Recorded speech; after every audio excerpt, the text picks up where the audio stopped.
स्वागत है इस नए विश्लेषण में। तो चलिए बिना किसी देरी के गहराई में उतरते हैं और उत्तर कोरिया के इस बढ़ते कानूनी ढांचे को निष्पक्ष रूप से समझने की कोशिश करते हैं। सच में ये एक ऐसी व्यवस्था है जहां सत्ता का नियंत्रण इंसान की सोच से भी परे है।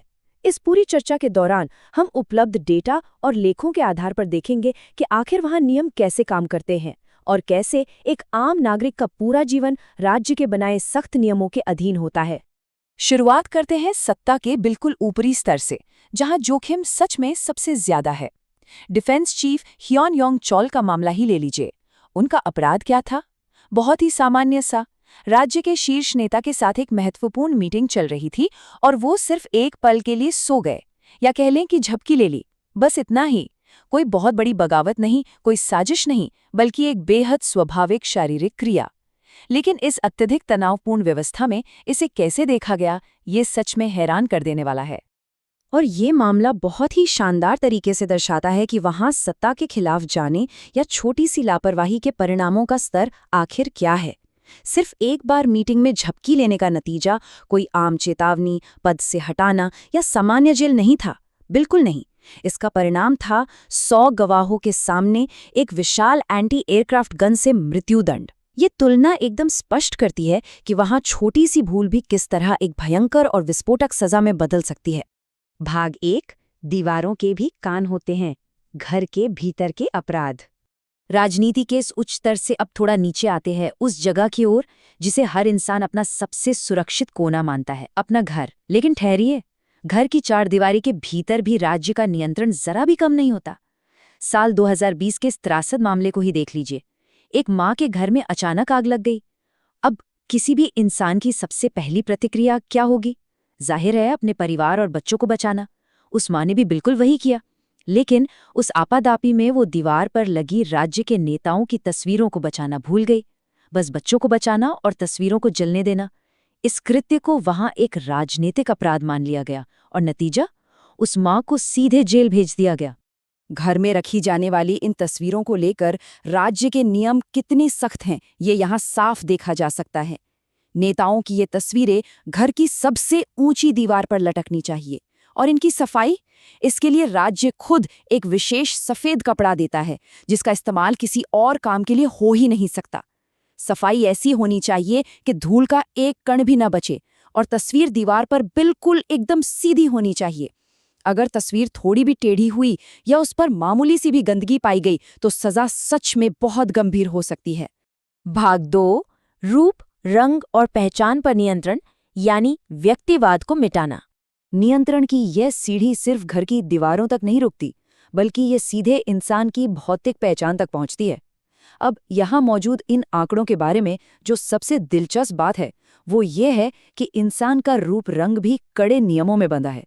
बालों को अपनी मर्जी से कटवाने की कोई आज़ादी नहीं है। पुरुषों के लिए सिर्फ 10 और महिलाओं के लिए 18 स्वीकृत हेयर स्टाइल विकल्प मौजूद हैं। इन विकल्पों के बाहर कुछ भी चुनने की सख्त मनाही है। और सबसे अहम शर्त सुनिए, देश के शीर्ष नेता के हेयर स्टाइल की नकल करना पूरी तरह से वर्जित है।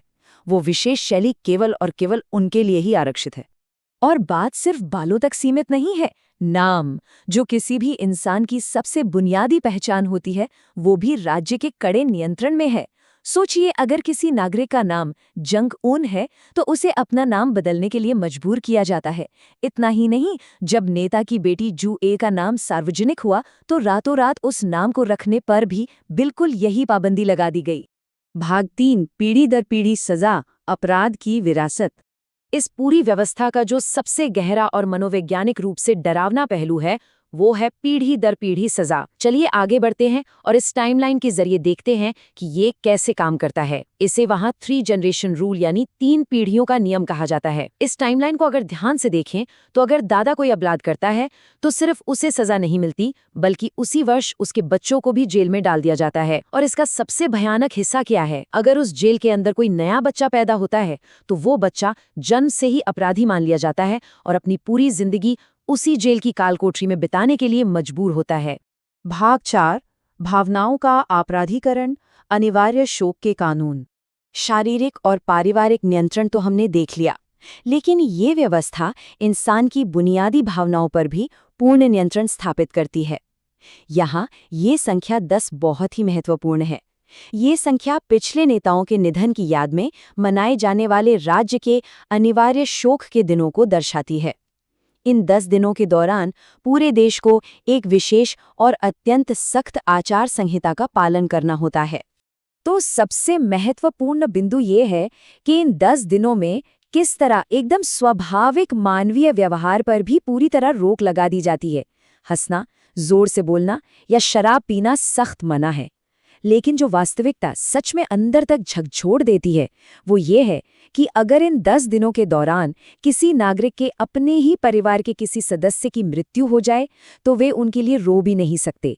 जी हाँ, वे तब तक कोई व्यक्तिगत अंतिम संस्कार नहीं कर सकते जब तक कि राज्य के शोक के ये 10 दिन आधिकारिक रूप से पूरे न हो जाएं। भाग 5 स्वतंत्रता की अंतिम कीमत, बच निकलने के खतरनाक तरीके।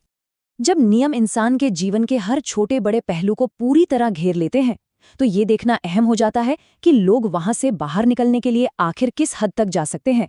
यहाँ देखा जा सकता है कि सिर्फ बुनियादी स्वायत्तता और आज़ादी पाने के लिए लोग क्या कीमत चुकाते हैं। कुछ लोग समुद्र के रास्ते भागने की कोशिश करते हैं और पकड़े जाने के खौफ से अपने साथ जहर रखते हैं ताकि किसी भी हाल में वापस न जाना पड़े। वहीं दूसरी तरफ कुछ लोग हैं जो एक बेहतर जीवन की उम्मीद में सीमा पार करते हुए पीछे से आती अनगिनत गोलियों का सीधा सामना करते हैं। पलायन के ये खतरनाक तरीके एकदम स्पष्ट रूप से बताते हैं कि एक इंसान के लिए आज़ादी का असली मूल क्या है। इस पूरे विश्लेषण से ये बिल्कुल साफ हो जाता है कि जो स्वतंत्रता हमारे पास है उसकी कीमत बहुत गहरी है। स्रोत सामग्री में हमने इस बढ़ते नियंत्रण के कई अलग अलग और सख्त नियमों को देखा, लेकिन इन सब के बीच एक और चीज का जिक्र आता है जो अंत में एक बहुत बड़ा और रहस्यमयी सवाल छोड़ जाती है। आखिर वो कानून 19 क्या है? इस पर विचार करना बहुत जरूरी है, क्योंकि ये सोचने पर मजबूर करता है कि जो सत्ता एक इंसान के बालों के कटने से लेकर उसकी भावनाओं तक सब कुछ नियंत्रित कर रही है, उसका वो छिपा हुआ 19वां कानून आखिर कितना ज्यादा खौफनाक होगा। इसी सवाल के साथ आज की ये चर्चा यहीं समाप्त होती है। ज्ञान प्राप्त करते रहें और विचार करते रहें।